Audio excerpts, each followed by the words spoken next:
ஒரு மிகப்பெரிய உயர் பதவியில தமிழர் போகும்பொழுது புறக்கணிக்கிறாங்கன்னு சொல்லிட்டு திமுக கூட்டணியை பாஜக தொடர்ந்து விமர்சனம் செய்யுது. இது எப்படிப்பட்ட பார்வையை பார்க்குறீங்க? திடீரென்று தமிழர் என்கிற பாசம் பாரதிய ஜனதா கட்சியை சார்ந்தவர்களுக்கு எங்கிருந்து வந்தது என்று தெரியவில்லை. தமிழ்நாட்டு மக்கள் தமிழ் உணர்வுள்ளவர்கள்தான், தமிழர் என்கிற பற்றுள்ளவர்கள்தான். ஆனால் எல்லா நேரத்திலும் இப்படி வெறும் அடையாள அரசியலுக்குள்ளே புதைந்துவிட மாட்டார்கள். எந்த நேரத்தில் எதை உயர்த்தி பிடிக்க வேண்டும் என்கிற அரசியல் தெளிவுள்ளவர்கள் தமிழ்நாட்டை சார்ந்த மக்கள், அதிலும் குறிப்பாக நாடாளுமன்ற உறுப்பினர்கள். எனவே அரசமைப்பு சட்டத்திற்கு மிக பெரும் தீங்கை விளைவிக்கக்கூடிய வகையில் கடந்த 11 ஆண்டு காலமாக ஆட்சி செய்து கொண்டிருக்கிற பாஜக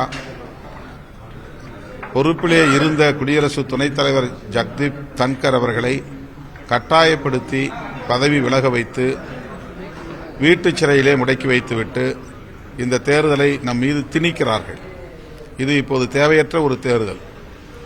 இந்த தேர்தலை திணிப்பதே பாஜக அரசுதான். அப்படிப்பட்டவர்களுக்கு பாடம் புகட்ட வேண்டிய ஒரு தேவை இருக்கிறது. ஜக்தீப் தன்கர் அவர்களுக்கு நேர்ந்திருக்கிற இந்த நெருக்கடி நாளை சிபி ராதாகிருஷ்ணன் அவர்களுக்கும் நேரலாம்.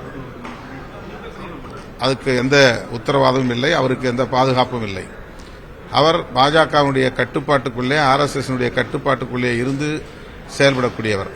ஆனால் நீதியரசர் சுதர்ஷன் ரெட்டி அவர்கள் சுதந்திரமாக சிந்திக்கக்கூடியவர், சுதந்திரமாக செயல்படக்கூடியவர். எல்லாவற்றுக்கும் மேலாக அரசமைப்பு சட்டத்தின் சிறப்பு கூறுகளை, விழுமியங்களை நன்கு உணர்ந்தவர். அவற்றையெல்லாம் பாதுகாக்க வேண்டும் என்று போராடிக் கொண்டிருப்பவர். பாஜக அரசால் அரசமைப்பு சட்டத்திற்கு ஆபத்து உள்ளது என்பதை உணர்ந்திருப்பவர். அப்படிப்பட்டவர்தான் இந்திய குடியரசின் துணைத் தலைவராக தேர்ந்தெடுக்கப்பட வேண்டும் என்பதை உணர்ந்திருக்கிறோம். எனவே இந்த தமிழ் அடையாள அரசியல் இங்கு எடுபடாது. ஜெகன் வீட்டு சிறையில் இருப்பதாக தொடர்ச்சியா நீங்க சொல்றீங்க. அதற்கான ஆதாரங்கள் எதுவும் இருக்கா? இப்போ குறிப்பா நீங்க உங்களுடைய தரப்புல இருந்தோ அல்லது எதிர்க்கட்சிகள் தரப்பிலோ அவரை அணுகி பேசக்கூடிய ஒரு சூழல் இருக்கா? யாருமே அவரை அணுக முடியாத ஒரு நிலை இருக்கிறது. அவரும் யாரையும் அணுக முடியாத சூழல் இருப்பதாக தெரிய வருகிறது. அவருடைய இல்லத்தை சுற்றி நூற்றுக்கணக்கான ராணுவ துருப்புகளை நிறுத்தியிருக்கிறார்கள். அவர் வெளி உலக தொடர்பே இல்லாமல் இருக்கிறார் என்றும் சொல்லப்படுகிறது. அவர் பதவி விலகிய நாளிலிருந்து இதுவரையில் அவர் யாரையுமே தொடர்பு கொண்டதாக ஆதாரங்கள் இல்லை. மீடியாவை, ஊடகங்களை அவர் சந்திக்கவில்லை.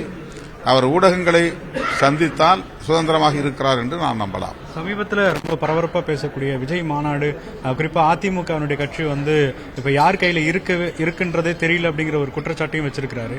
கடந்த காலங்களில் திமுக மட்டும் விமர்சித்த நிலையில அதிமுகவும் விமர்சிக்கிறார். இது எப்படி பாக்குறீங்க? விடுதலை சிறுத்தைகளின் கருத்தை அவர் பிரதிபலித்திருக்கிறார் என்று நான் நம்புகிறேன். அதிமுகவுக்கு ஆபத்து இருக்கிறது, அதிமுகவை விழுங்க பார்க்கிறது பாஜக.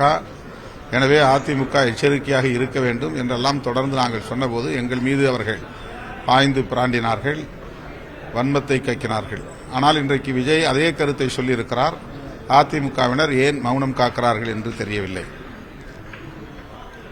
விஜய் அதிமுகவையும் எதிர்க்கிறோம் என்று காட்டிக்கொள்வதற்கான ஒரு முயற்சியை மேற்கொள்கிறார். திமுகவை மட்டும் நாங்கள் எதிர்க்கவில்லை, திராவிட கட்சிகள் இரண்டையுமே எதிர்க்கிறோம் என்று காட்டுவதற்கான ஒரு முயற்சி அது என்பதுதான் வெளிப்படுகிறது. மற்றபடி எம்ஜிஆரை பயன்படுத்தி அந்த வாக்குகளை தாங்கள் பெற முடியும் என்ற நம்பிக்கையிலும் பேசுவதாக தெரிகிறது. ஏனென்றால் அதிமுக வாக்குகள் சிதறும், அந்த வாக்குகளை நாம் எடுத்துக்கொள்ளலாம் அல்லது பறித்துக் கொள்ளலாம் என்று கணக்கு போடுகிறார் என்கிற விமர்சனங்களும் உள்ளன. அப்பாவி அதிமுக தொண்டர்கள் யார் அடுத்த நபர், சரியான நபர்ன்ற ஒரு முடிவுக்கு வந்துட்டாங்க. நீங்க சரியா வாக்களிப்பீங்கன்றதையும் அதிமுக வாக்குகளை ஈர்க்கிறதுக்கான பேச்சாதான் பார்க்க முடியுது.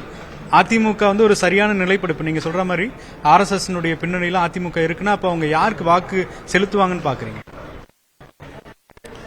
அதிமுகவை சார்ந்த தொண்டர்கள் திமுகவை எதிர்த்தே வாக்களித்து பழக்கப்பட்டவர்கள். ஆனால்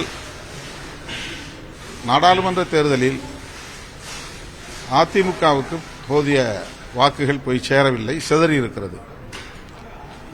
அது பெரும்பாலும் சிதறிய வாக்குகளில் பெரும்பாலும் திமுக கூட்டணிக்கே வந்திருக்கிறது என்பதுதான் அரசியல் ஆய்வாளர்களின் கருத்தாக இருக்கிறது. அப்படி திமுக கூட்டணி வேட்பாளர்களுக்கு போய்விடாமல் தடுக்க வேண்டும் என்கிற ஒரு பார்வையோடு தான் விஜய் அவர்களின் பேச்சு இருப்பதாக நான் கருதுகிறேன். அதிமுக தான் இதை தீவிரமாக சிந்திக்க வேண்டும்.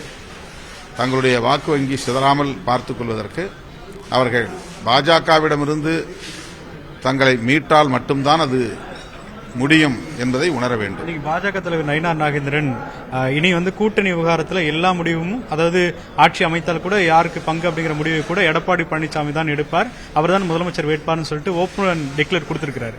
சோ அந்த கூட்டணி வலுவாயிடுச்சுன்னு பார்க்கலாமா சார்? மாநில தலைவர் என்கிற முறையில் அவர் அந்த கருத்தை சொல்லியிருக்கலாம். ஆனால் அவர் கருத்தை அமித்ஷா ஏற்றுக்கொண்டாரா என்பது நமக்கு தெரியாது. இவர் சொன்னது அமித்ஷாவுக்கு போயிருக்குமா என்றும் தெரியாது. இப்படி ஒரு கருத்து சொல்லப்பட்டிருக்கிறது என்பதை அவர் அறிந்தாரா அறியவில்லையா என்பதையும் யார் உறுதிப்படுத்துவது? அமித்ஷா வருவார், கூட்டணி ஆட்சி அமையும் என்பார், தேசிய ஜனநாயக கூட்டணி ஆட்சிதான் அமையும் என்பார். அதிமுகவோடு எந்த கருத்தையும் அவர் கலந்து பேசி சொல்லுவதாக தெரியவில்லை. எனவே அமித்ஷா ஒரு கருத்து, நயினார் நாகேந்திரன் ஒரு கருத்து என்றுதான் அவர்களின் கருத்து இருப்பதாக நான் பார்க்கிறேன்.